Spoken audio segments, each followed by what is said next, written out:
Good morning and welcome to Naturally Recovering Autism. I'm your host, Karen Thomas, and we are coming to you live from Bold Brave Media and TuneIn Radio.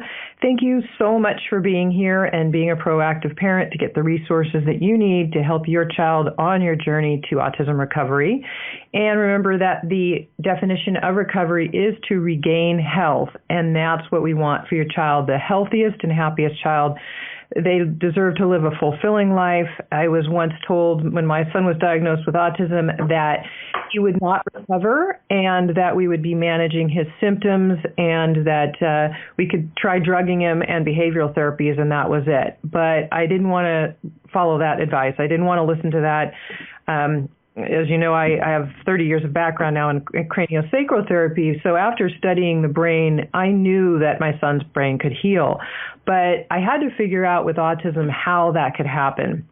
And it came down to what I now call the 4 stages after over a decade of research of healing the gut and heavy metal detoxification, clearing those co-infections and brain support and repair, all very, very important. And I've got a free webinar for you at naturallyrecoveringautism.com/free workshop that explains all of those pieces and basically the steps that I used.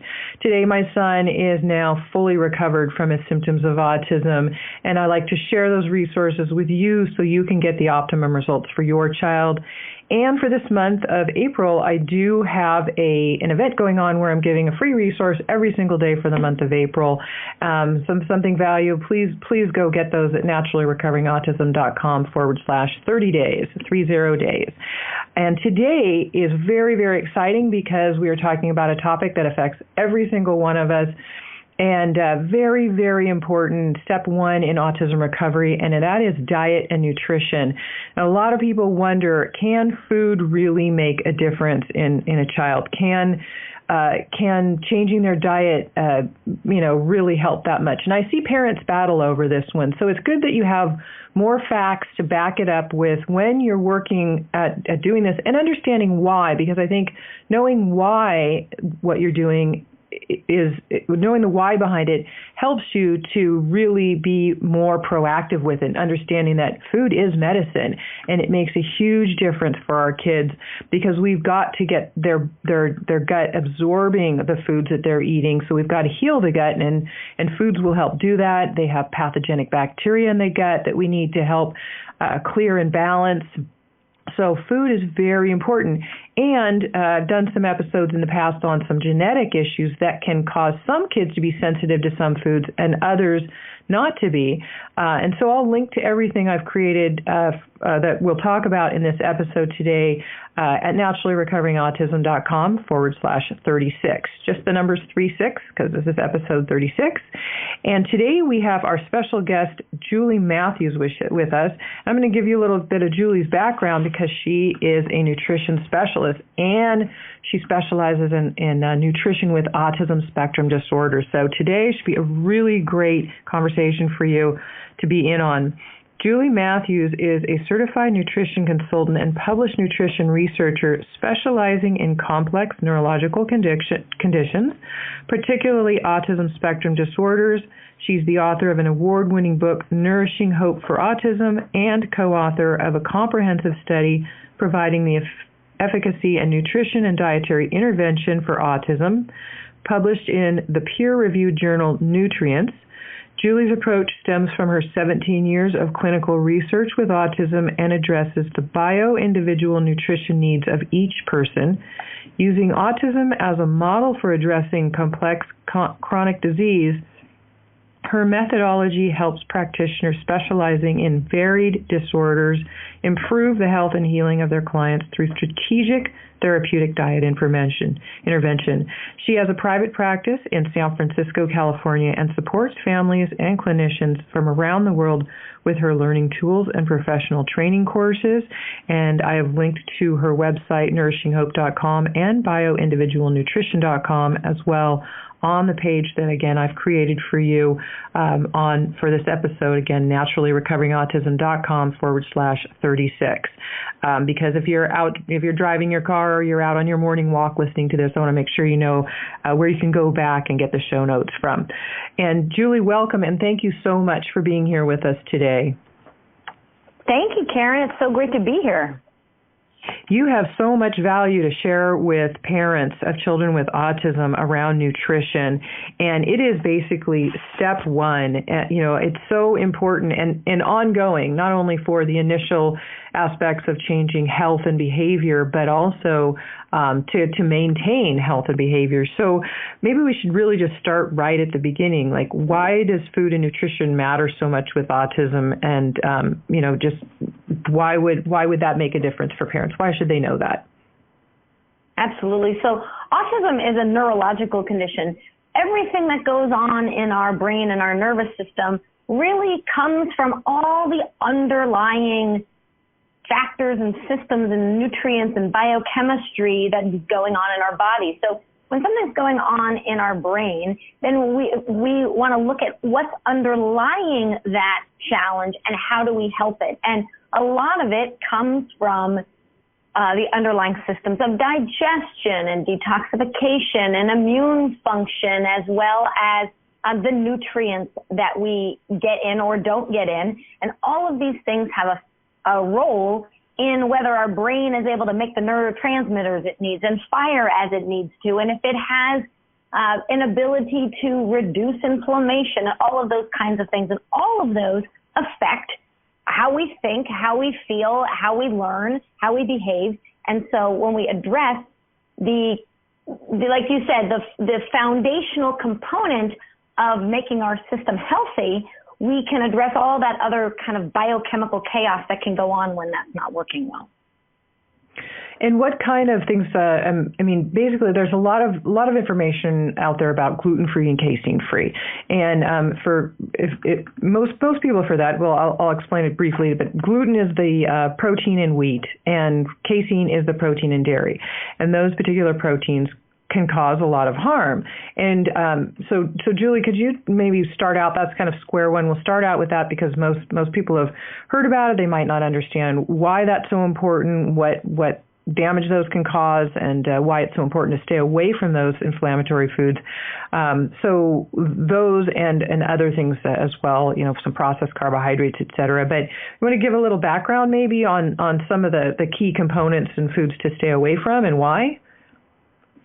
Sure. Let's start with GFCF on that then. So as you said, you just defined gluten and casein. So basically it's avoiding wheat and dairy as well as some other proteins and grains and things like that. So, the proteins in wheat and the proteins in gluten, dairy and all of that. And what happens is these foods are very challenging to break down. And when we're not able to break them down, a number of things happen. One, we can get inflammation.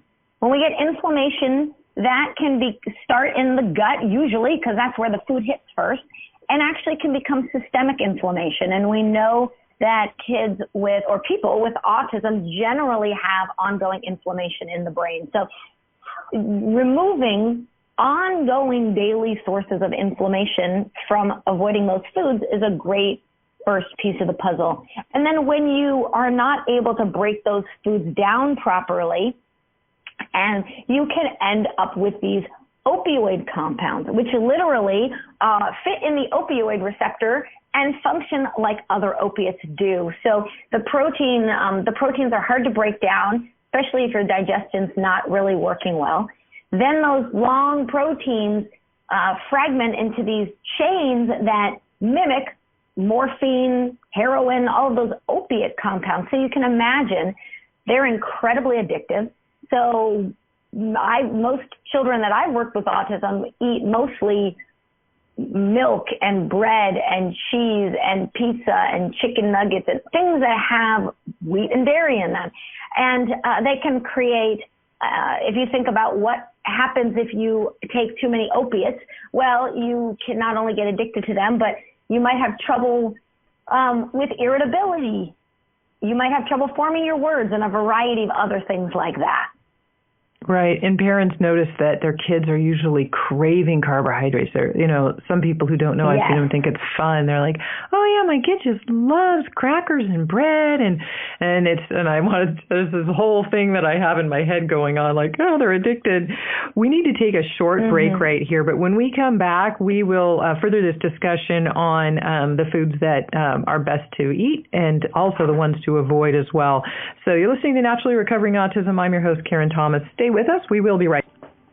Hi there, and welcome back to Naturally Recovering Autism. I'm your host, Karen Thomas, and we are coming to you live from Bold Brave Media and TuneIn Radio. Thank you for being here with us today. We are discussing food and nutrition as it relates to autism and their needs, their special needs. And food, again, is medicine. It can help us to heal the gut lining, to eradicate pathogenic bacteria that's overgrown in the gut, and also the bad foods can help to feed those things like processed carbohydrates and sugars, as well as gluten and casein that we were discussing a little bit before the break. And it's very important to know, to stay away from, some of those inflammatory foods. And I've got a guide on the page that I created at naturallyrecoveringautism.com/36 for this show that you can pick up to know some of those top 7 foods to avoid, but because they're so inflammatory. But Julie, why don't we talk a little bit about how parents could get started? Because it seems, our kids are picky eaters, which we definitely should address. And so how would you say a parent should get started, first steps? Okay, well, I guess it depends how we answer that question. So if we want to continue on to the conversation that we were just having about gluten and casein, there's certain things to understand about it. But before I even get there, when I'm suggesting how to get started, I have sort of the 6 nutrition essentials to help improve, health, learning, and behavior. And those actually start before you even get to gluten and casein. So those start with avoiding junk food and getting all of that artificial junk out of the diet. So that would actually be my first step, typically. So be getting rid of artificial colors, flavors, preservatives, all that stuff that sadly we find in junk food or kids' food more than we find in any other food even. So that would be actually my first step.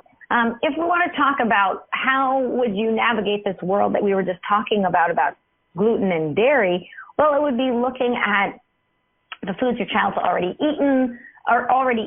Gluten, it comes not only in wheat, but rye, barley, spelt, kamut, a variety of other grains. So really becoming educated on what those are and what the substitutes are. So substitutes might be for gluten might be other gluten-free grains. So they might be rice, they might be potatoes, they might be sweet potatoes, quinoa, millet, things like that. If we're looking at dairy, we would look at non-dairy things like coconut milk, maybe a coconut ice cream treat or something. And again, we can get to sugar at some point because there are sort of various answers to this question depending on where you're starting and where you're trying to get to. So I wouldn't necessarily recommend eating sugar and ice cream every day is a good idea, but if you have a birthday party and you want your child to go have fun and socialize and get to have a treat like everybody else, then that might be a good substitute for that particular event. So that's a little bit about gluten and casein, kind of where we find them. And you can find a substitute for most things. There's a few things that are hard, but for the most part, we can find gluten-free pasta and gluten-free bread and gluten-free crackers. And there's some really, really great ones out today compared to, even 5 years ago. But from when I started 17 years ago, it's vastly different, and there are a lot of options that you have. Some of those gluten-free pastas you have to be careful of because they are filled with other sort of junky things and a lot of processed carbohydrates that can feed like candida and other pathogenic bacteria. So it's kind of minimizing, or some I notice now they're made with, maybe it's got a combination of different vegetables that it's made from, or maybe it's made from some lentils or something like that versus tapioca flour or potato flour and those kinds of things that really turn to sugars in the body. So it is important to kind of look at the ingredients because sometimes just because it's gluten-free doesn't mean it's good for you. It can end up being just a big hunk of other junk food as well. So it's good to kind of look at those ingredients. Absolutely. Most candy is gluten-free and dairy-free. We're certainly not suggesting that people do that. That's why I put sugar in it. Like, we'll have a discussion about that separately. But, when there's people that are brand new and they're just starting out, the idea of giving up all grains, all starches, and not only having to navigate a world where 95% of the food they probably are eating has some sort of wheat in it, to just something without wheat, sometimes that first step can just be understanding what has gluten and what doesn't. And that can take people a really long way. So, my organization is called Nourishing Hope for a reason, which is that I really want to nourish hope in people that they can do it and that it's possible. So I'd really like to start with those very first steps, but absolutely, as we go through this conversation, we can absolutely take it to many other levels of things people can do once they've already started with those basics, if they find that more is helpful. And very often, continuing to make the diet healthier and evolve it more is a really good way to go. Right. And these kids are, children with autism are very commonly picky eaters. They might only eat 5 foods, or, a parent just, the stress level goes up immensely when they hear they have to pull some of their kids' favorite foods, and they're like, that's all they'll eat. And part of that is because the gut needs to be healed. And I knew this with my own son, so I like to share that with parents. Like, he was a really picky eater, but and it does take time. It's a process. So don't stress out about making all the changes in one day. Do it over a slow period of time so that your child can adjust as well as you. We don't want to cause more stress. One thing at a time even, and as Julie's mentioning, some of these, the gluten-free substitutes can be a great way to segue into, eventually removing other, grains and other processed carbohydrates from their diet as well, because we don't want to feed the candida and the pathogenic bacteria, and we want their gut to heal. My son now, he's not a picky eater at all. All of those issues he had once upon a time are gone, and I like to give that piece of hope to parents, because it is tough, when you're in the middle of it, to get them to shift, and it's a process. So I say give yourself a little time and let yourself, get there along the way, on this path. We need to take a short break right here, but when we come back, we'll talk further about this picky eating and really get into maybe a little bit more of how you can be effective and successful with the dietary issues with autism. So stay with us. We will be right back. Have you ever wondered why some children recover from their symptoms of autism while others never seem to get any better? After 13 years of research, Karen Thomas has recovered her own son from his symptoms of autism naturally. She now shares how she did it with you in her free webinar so that you can have the right resources and knowledge to help your child. The definition of recovery is to regain health. Karen offers this to you in 4 stages: healing the gut, natural heavy metal detoxification, balancing the co-infections of autism, brain support, and repair. Register now for this free webinar to help you know what you can do to help your child to sleep better, be more calm, improve focus, and reach their fullest potential to live a happy, healthy life. Go to naturallyrecoveringautism.com/free workshop, empowering parents with the resources to naturally recover autism from a mom who's done it. Hi there, and welcome back. You're listening to Naturally Recovering Autism, and I am your host, Karen Thomas. And today we are talking to you about nutrition and autism, and we have Julie Matthews with us today. She's a certified nutritional consultant who specializes in working with parents and practitioners about the nutritional needs of children on the autism spectrum. And before the break, we were talking a little bit about picky eating and some of the different types of foods and diets. And I think that Julie, that might be a good place for us to continue with a little bit, because some parents really have a hard time with this issue. And so, we want to educate them on some of the food issues involved, and then, maybe why they're picky eating. So if you want to talk about some of the special diet pieces that are important for autism. Okay, great.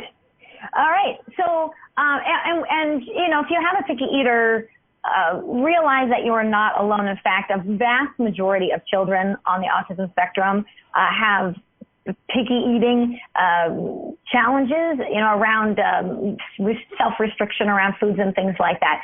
So little by little, you can get there, little by little, starting to substitute one food for another, or making one little change. And also remember, when foods are addictive, you're going to want to eat more of those foods. So as you eat less of those foods, or as you take those out, then the diet very much opens up. And I've seen that time and time again. So always get some help for picky eating if you need to. There's lots of people out there. There's lots of different approaches to it. So just be aware that it's something that I'm always doing. Anytime I provide, recipes or vegetable ideas, I'm always looking at how to make them a good texture and ways that kids would like them. So just keep that in mind. We can come back to the picky eating thing, but Karen was asking a little bit about, what are some of these other diet approaches and things that you might look at. And so there are, as she was saying earlier, there's grain-free diets and starch-free diets. So those would take the gluten-free diet and then include the removal of all, even gluten-free grains. So it would remove the potato. Well, that would be a starch, but that would remove rice and corn and quinoa. It would remove, a variety of starches like potatoes and sweet potatoes, those types of things. And that's because of a couple-fold. Again, these foods, in the digestive system that's already irritated, these can add more irritation, which can affect digestion. Anytime digestion's not working well, we can't absorb our food, and we can't digest our food, and therefore we can't absorb our food and the nutrients in our food.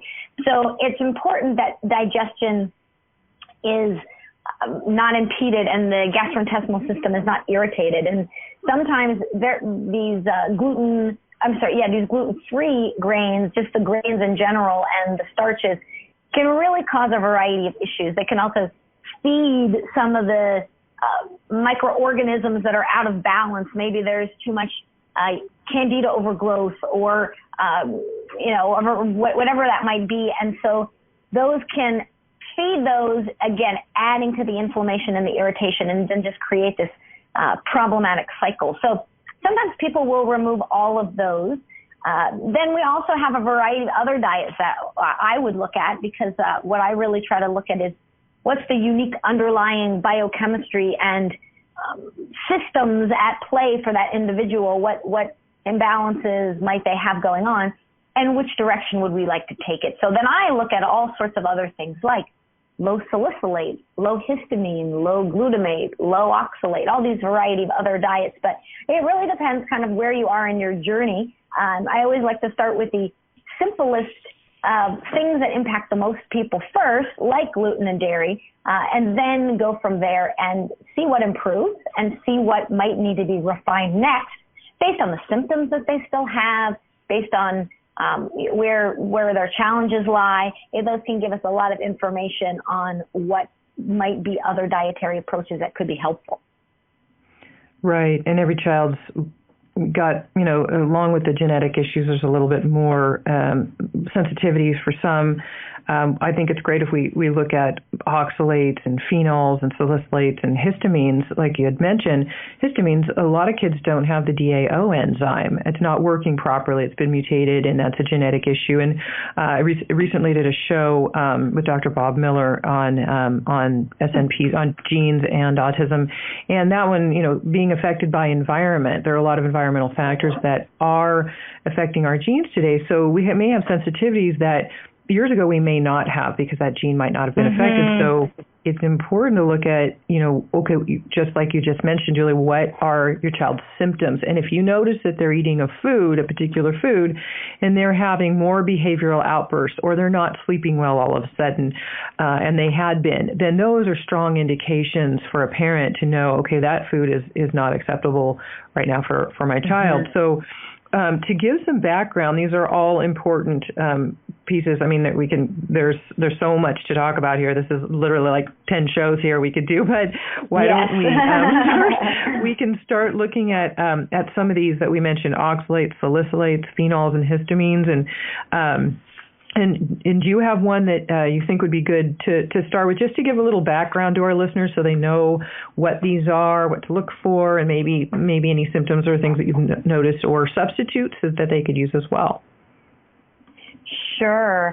I like to talk first about salicylates because they affect a lot of children with autism, as well as ADHD and other things as well. And these can occur both artificially in the artificial ingredients we talked about earlier, which is one of the reasons I remove those first, and also in a lot of natural foods. And here's where it gets tricky, because these are really wonderfully nutritious foods. So I'm not suggesting that every family just go remove all of them forever. That would not be an approach that would be, in my opinion, a good nutritional approach. But these foods occur in a lot of foods that our kids are eating where they don't eat any vegetables. They eat tons of fruit, and we think, wow, this is great. At least they're eating tons of fruit. The challenge is that fruit, as well as vegetables, but particularly a lot of the fruits, are very high in these salicylate compounds like grapes and raisins and grape juice and apples and berries and ketchup and these kinds of things. And when we are not able to process these properly, which again is common in these conditions we just mentioned, then what we can get symptom-wise is a lot of hyperactivity, irritability, red cheeks, red ears, aggression, sleeping challenges, things like that. And so what I sometimes see is people will take out gluten and dairy, but their child doesn't get any better or doesn't get really the results they were hoping for until they take out those salicylates that might have been masking those benefits. So I like to mention this one because it can be an area that parents don't realize can be impacting their child. Right. They might not realize that a certain piece of fruit might really be having enough sugar or enough salicylates in them. And like you said, this sort of this chemical, this compound that's in these foods that would trigger certain behaviors, physical or health issues in a child. And we need to take a short break right here. But when we come back, we are definitely going to continue this discussion on these specific foods. So you're listening to Naturally Recovering Autism. Stay with us. We'll be Hi there, and welcome back to Naturally Recovering Autism. I'm your host, Karen Thomas, and we are coming to you live from Bold Brave Media and TuneIn Radio. And thank you for being here today. I want to make sure that you know that all the show notes and everything I can link to for you will be at naturallyrecoveringautism.com/36. That's the numbers 36 for anything that we discussed today, because there are a lot of different pieces. We talked about salicylates before this last break, and certain foods you can remove and certain behavioral symptoms you might notice. But if you want to dig a little bit deeper into knowing what those are, I've linked to a resource on that page for you, and it refers to the Feingold diet if you haven't heard of that yet. But I wrote a brief article just to give you some background on what salicylates are a little bit more, because we want to make sure we get to a lot of the topics that are important here. So we won't dive as deep into the what and why, but letting you know what they are, foods and behaviors to look for, and then you can find deeper resources on that page there. So I think it would be important to really talk about histamines today, because as I mentioned earlier in the show, the DAO enzyme is very commonly mutated in children with autism, and generally with a lot of people. And there are environmental factors that are affecting our genetics today, and so we see more of these histamine sensitivities. So, Julie, would you give a little background on what the histamines are and the responses, and some trigger foods and things that parents might want to look for? Sure. Excuse me. I like to let's broaden out histamine a little bit and include histamine and amines in general. And the reason I thought it'd be good to go on to this one next is just sort of biochemically they're a bit related to salicylates, and not histamine per se, but other amines are also phenols like salicylates. So in other words, they share some biochemistry there on one level. And a lot of histamine foods are also rich in other amines like tyramine and other things that would be phenolic. So in other words, you start to bog down the system and the pathways, and then you can have trouble with a variety of these foods. And then, as you mentioned, Karen, histamine, although it's not phenolic, it's processed in a different way, and it involves that DAO enzyme. And so, long story short, there are a lot of foods that, and similar symptoms actually between salicylates and histamine and amines. So those might be some of the things I described, but also very much, if you think about histamine is involved with allergies, then you think about inflammation and congestion and hives and irritability, maybe headaches or things like that. It could also be behavioral symptoms as well. And so these are found in a variety of foods, particularly, again, some of the foods that are really nutritious that we would do on some of these healthy diets, like sauerkraut and fermented foods, which I love, or bone broth and chicken broth, things like that, which, again, I really do think are wonderful to add to a diet. A couple things happen. Sometimes some of these special diets become, I think, imbalanced and super heavy on some of these foods, which I don't necessarily think is the way we always consume them.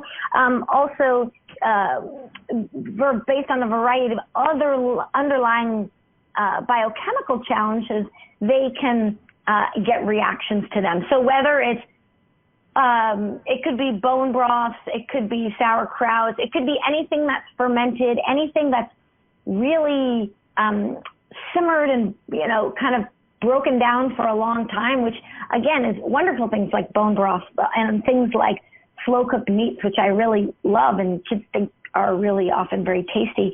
But for some people, that can create a lot of physical and behavioral challenges associated with them. There's a variety of other foods as well, foods that can contain histamine as well as foods that can help that release histamine. And there are, whether it's my website or other websites, there are a lot of good resources for, what high histamine foods are, what low histamine foods are, and, talking more about mast cell activation and things like that. Yeah, next month I will be having a guest on that will be discussing the mast cell activation due to a lot of these factors too. So I'm glad you mentioned that. And it's Great. Important to, like sauerkraut and bone broth, these fermented foods. A lot of people are touting, really pump up on your fermented foods. Well, you've got to be really careful because of the histamine sensitivity for some kids, starting out very slowly and seeing, I say even with bone broth, a tablespoon or two before a meal helps coat the gut lining, gives us a bit of a protein source, but watch your child's reactions and see if you notice anything. I teach muscle testing in my program. I think it's very important that parents know when a food is going to be acceptable even prior to them ingesting it and how much might be acceptable, because the glutamines in these foods also sometimes they can turn into glutamate, and then so just like monosodium glutamate, which is MSG, they're excitatory to the brain, and they can actually cause a lot of hyperactivity, anxiety, and a lot of stimulatory problems there. And we haven't mentioned yet, too, is very important with that. I always think this goes without saying, but then it needs to be said to make sure everybody is reminded that the foods that you eat should also be organic and as healthy as possible and as close to the source as possible. And avoiding pesticides. I know moms have written into me and said their child was doing well and she bought something out of the frozen section at the grocery store and it wasn't organic. Her child had a reaction, and it was something he'd eaten before, but it had pesticides on it. And then there's the glyphosate issue, and I'll link again on the show notes to the interview I did with Stephanie Seneff on glyphosate, which is in a lot of our foods, which is another troublesome area. But just knowing to eat organic, so you can avoid a lot of those other issues that can come up. It's just one more way to have a step up on things. And so yes, and it's funny you mentioned that because you just mentioned steps 1, 3, and 5. So it's funny that it's like every other one of my program. Step 1 is artificial stuff. Step 3 is a healthy organic, and step 5 is a GFCF. It's a great year. They're touching a little bit on some of my first steps. Well, our steps are the same, right? Our steps are the same because they should be. We should be on the same page because these are the important things for parents to know to really to be aware of when they're feeding their child, especially a child with the sensitivities that a child with autism has, because they are often much more sensitive. And you'll find that the leaf doesn't fall too far from the tree, that the parents and the siblings will also have sensitivity. So it's important to watch your children, your other children as well, and yourself, and again, eating organic whenever possible. We need to take a short break right here. You're listening to Naturally Recovering Autism. Stay with us. We will be right back. Have you ever wondered why some children recover from their symptoms of autism while others never seem to get any better? After 13 years of research, Karen Thomas has recovered her own son from his symptoms of autism naturally. She now shares how she did it with you in her free webinar so that you can have the right resources and knowledge to help your child. The definition of recovery is to regain health. Karen offers this to you in 4 stages: healing the gut, natural heavy metal detoxification, balancing the co-infections of autism, brain support, and repair. Register now for this free webinar to help you know what you can do to help your child to sleep better, be more calm, improve focus, and reach their fullest potential to live a happy, healthy life. Go to naturallyrecoveringautism.com/free workshop, empowering parents with the resources to naturally recover autism from a mom who's done it. Hi there, and welcome back to Naturally Recovering Autism. I am your host, Karen Thomas, and we are coming to you live from Bold Brave Media and TuneIn Radio. Thank you so much for being here today and being a proactive parent and getting the resources that you need. Today, we are talking about all things nutrition and autism, and we have nutritional consultant and specialist Julie Matthews with us. And before the break, we were talking about a couple of things. We've talked about salicylates and histamines and things that, histamines you're familiar with, certain inflammatory or allergic responses your child can have, and also making sure that you eat organically as well as possible, and that you're avoiding a lot of the chemicals that are on our foods today, because those are more chemicals and more toxins we're putting into our child who needs detoxification. Their livers are congested, their lymphatic systems are backing up, and they really can't take more chemicals into their body. And we breathe enough in our air as it is around us, even when we're in a fairly healthy environment. Today, it's just the way it is on planet Earth. So anything that you can do, the steps you can take can make it to help toward prevention is going to be helpful as well. So I was thinking, Julie, we could talk about oxalates. They are another factor that's really important. They're also in many healthy foods as well, and I do know they also can attract and trap heavy metals. Controlling candida overgrowth can really help the body to eliminate oxalates as well. So candida balancing and eradication is really important. But could you give some background on what oxalates are and certain foods and symptoms to look for? Sure, absolutely. So oxalates are these molecules that come in plant foods that are made by the plant as their defense mechanism. And at very, very high levels, oxalate is toxic. That's what makes really most houseplants toxic, is the oxalate in there. So at some level, they're problematic for everyone. Now, most of them are in normal levels, and most of us we have good bacteria that can break them down. We've got a good solid gut lining. We get a lot of minerals in our diet, all those good things. For most of us, it's really not a factor. I mean, it might inhibit some mineral absorption for the average healthy person, but usually isn't too much of a factor. But for certain people, they can create a lot of challenges. Now, some people get, as we know, most people might be familiar with them if they are, in terms of kidney stones. But what we found in kids with autism is that they could have no kidney issues and still have quite significant issues with oxalate. There was a study done in 2011 on oxalates and autism and found extremely high levels. And the challenge with oxalate is that they can bind to minerals and cause some pretty significant mineral deficiency. They can also create a lot of oxidative stress and inflammation. They can also get into the cell and affect energy production. And so they can cause a lot of pain. So if you think of kidney stones, what people say, how incredibly painful they are. So oxalates just in general can create a lot of pain and inflammation, oxidative stress, which can start to deplete all of those precious underlying resources and biochemical pathways that we need that might already be a little burdened from other things that we're talking about. So oxalates can be an area to look into. Now, this is one that I definitely recommend reading before you start implementing, because you want to really take it very methodically and really, have a good understanding of it before proceeding on it.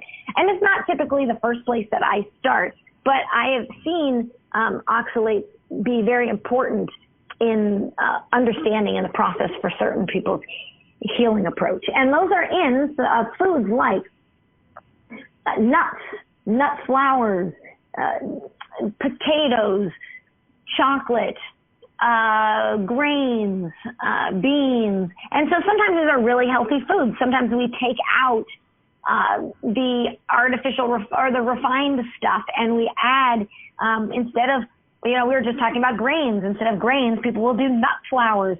Well, nut flours are outrageously high in oxalate. So that can add up really quickly.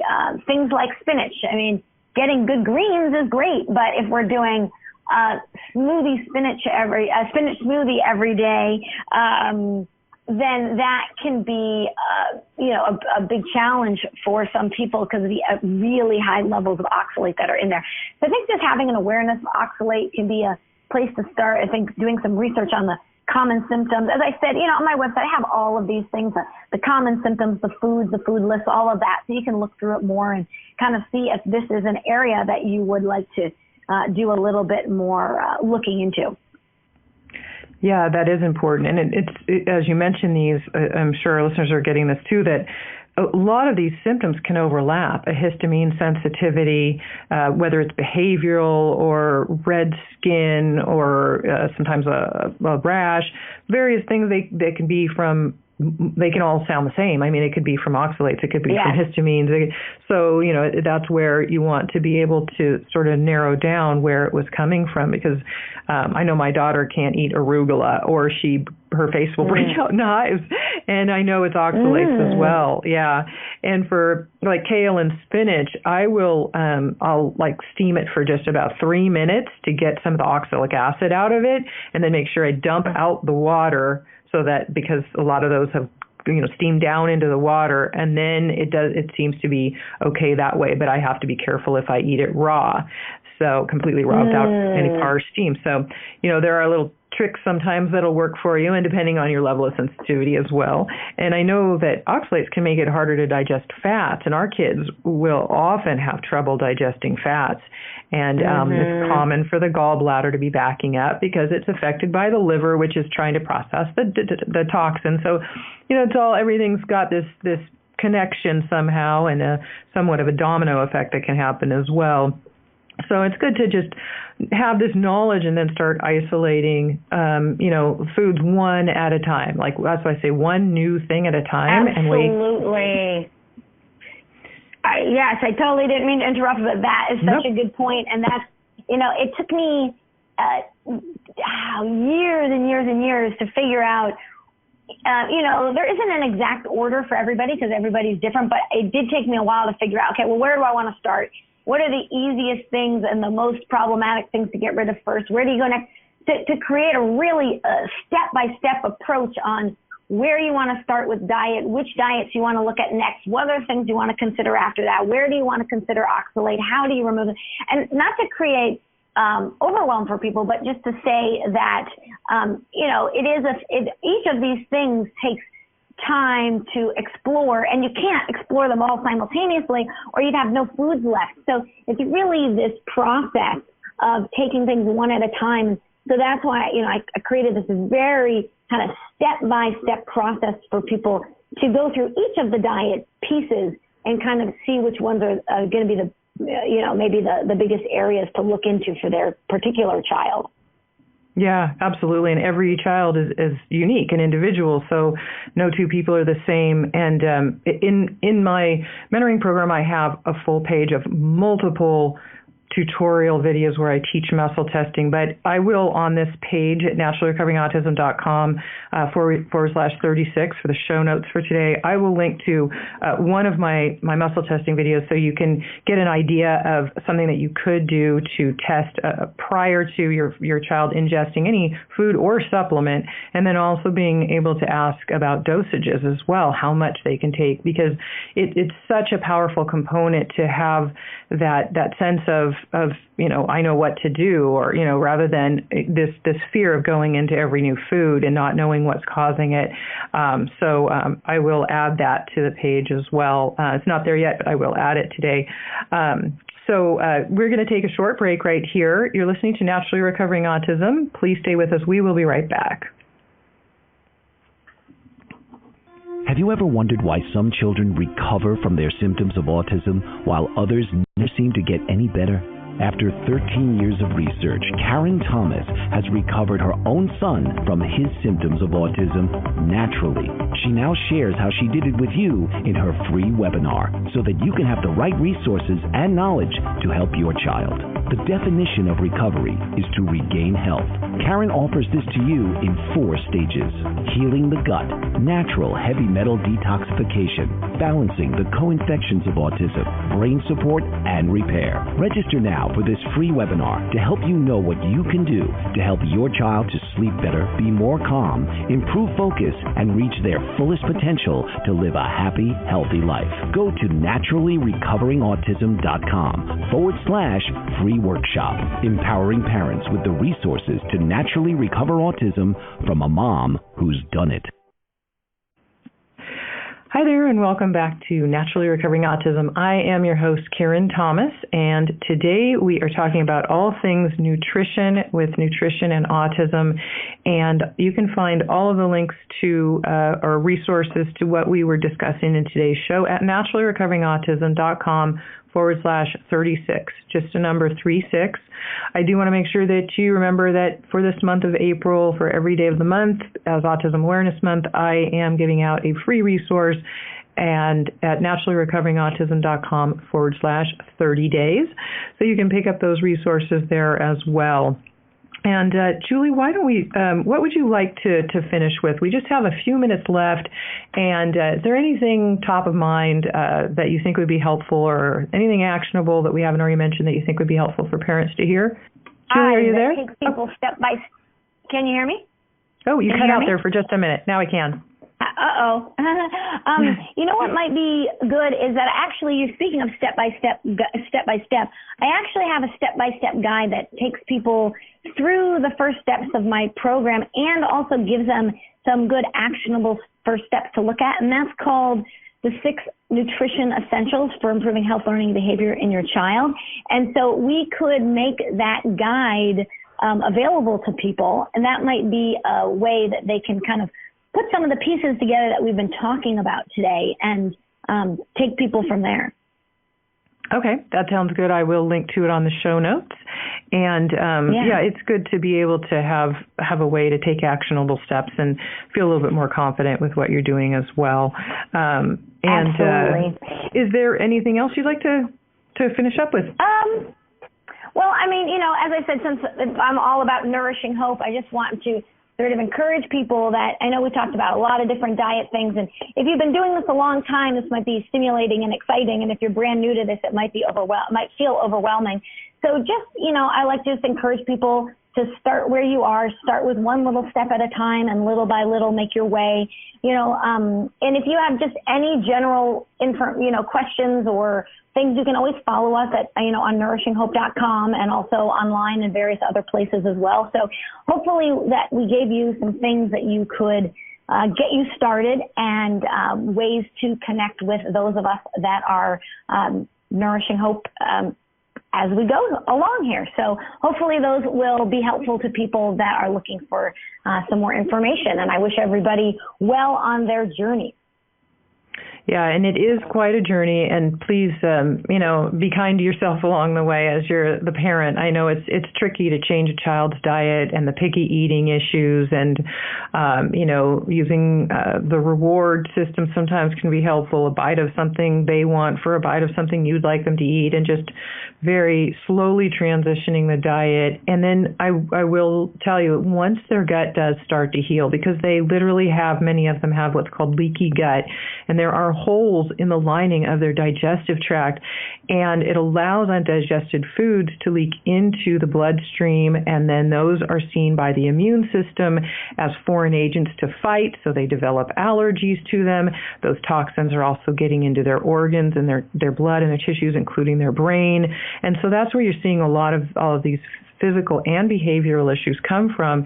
And it's important when you do heal up the gut lining, that's when I talk about healing the gut, when you really start to heal up some of that leaky gut, that they won't hurt so much when they eat, or they won't feel so awful when they eat. And if you know to get rid of some of the foods that are causing them pain when they eat, like maybe some of the oxalates are developing crystals, they can cause pain. If these things are happening and you don't really know it or why, your child has perhaps associated food with discomfort and anxiety. And so once they start to feel better, once that leaky gut heals up, then I've heard from parents, oh my gosh, my child wouldn't eat anything, and now they'll eat everything. In fact, they're asking me for food constantly, and that's because they have sort of gone over that hump. They have finally had enough gut healing and restoration that the child is now seeing food as a good thing and feeling better when they eat. So, Julie, thank you so much for being here with us today. I greatly appreciate your time, your experience, your expertise, and sharing with us. And everybody, remember that we're here for you. You're not alone. Take it slowly, one step at a time. All the resources I talked about, again, are at naturallyrecoveringautism.com/36 for today's show notes. Have a great week. You're listening to Naturally Recovering Autism. I'm your host, Karen Thomas, and we look forward to